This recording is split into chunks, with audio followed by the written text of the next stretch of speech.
PV അൻവറിന്റെ UDF പ്രവേശനം അടഞ്ഞ അധ്യായമല്ലെന്നും അൻവറുമായുള്ള പ്രശ്നം പരിഹരിക്കണമെന്നും പറഞ്ഞ League MLA Abdul Hameed master ഇപ്പോൾ മലക്കം മറയുകയാണ്. നിലമ്പൂരിൽ ജയിക്കുകയെന്നത് UDFന്റെ മാത്രം ഉത്തരവാദിത്വമല്ലെന്നും അൻവറിന്റെ രാഷ്ട്രീയം UDFന്റെ രാഷ്ട്രീയം തന്നെയാണെന്നുമായിരുന്നു ഹമീദ് MLA രാവിലെ മാതൃഭൂമി ന്യൂസിനോട് പറഞ്ഞത്. അൻവറിനൊക്കെ കൂടെ നിർത്തിക്കൊണ്ട് പോകണം തന്നെ ഞങ്ങൾ ആഗ്രഹിച്ചിരുന്നത്. മുസ്ലിം ലീഗിന്റെ ദേശീയ ജനറൽ സെക്രട്ടറി കുഞ്ഞാലിക്കുട്ടി സാഹിബ് ഞങ്ങളുടെ പാർട്ടിയും അതിനുവേണ്ടി ശ്രമിക്കുകയും ചെയ്തു. അടഞ്ഞ അധ്യായം ഇപ്പോഴും സമയമുണ്ട്. നോമിനേഷൻ കൊടുത്താലും പിൻവലിക്കാൻ സമയമുണ്ട്, പിൻവലിക്കുന്നതിന് സമയമുണ്ട്. ഈ തെരഞ്ഞെടുപ്പ് എന്ന് പറഞ്ഞാൽ നമ്മളെ സംബന്ധിച്ചിടത്തോളം ഇതൊരു ഉപതെരഞ്ഞെടുപ്പ് മാത്രമല്ല, വരാനിരിക്കുന്ന നിയമസഭാ തെരഞ്ഞെടുപ്പും അതുപോലെ തന്നെ തദ്ദേശ സ്വയംഭരണ സ്ഥാപനത്തിലേക്കുള്ള തെരഞ്ഞെടുപ്പിലൊക്കെ ഇതിൽ വലിയ അലവിലുണ്ടാക്കുന്ന ഒരു തെരഞ്ഞെടുപ്പ്, കേരളം ഉറ്റുനോക്കുന്ന ഒരു തെരഞ്ഞെടുപ്പാണ്. വൈകുന്നേരമായപ്പോൾ MLA നിലപാട് തിരുത്തി. അൻവറിന് മുൻപിലുള്ള എല്ലാ വാതിലും അടഞ്ഞെന്നാണ് ഇപ്പോൾ പറയുന്നത്. എല്ലാ വാതിലും അടഞ്ഞില്ലേ? അടഞ്ഞു. എല്ലാ വാതിലും അടഞ്ഞല്ലോ. ഇന്ന് രാവിലെ പറഞ്ഞത് അടങ്ങിയിട്ടില്ല. ആരാ പറഞ്ഞത്?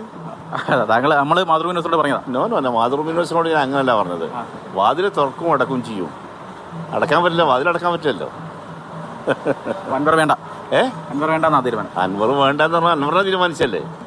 അൻവർ വിഷയത്തിൽ ലീഗിന് കോൺഗ്രസിനോടുള്ള അതൃപ്തിയും സതീശന്റെ കടുത്ത നിലപാടിനും എതിരെയുള്ളതായിരുന്നു ഹമീദ് MLAയുടെ ആദ്യ പ്രതികരണം.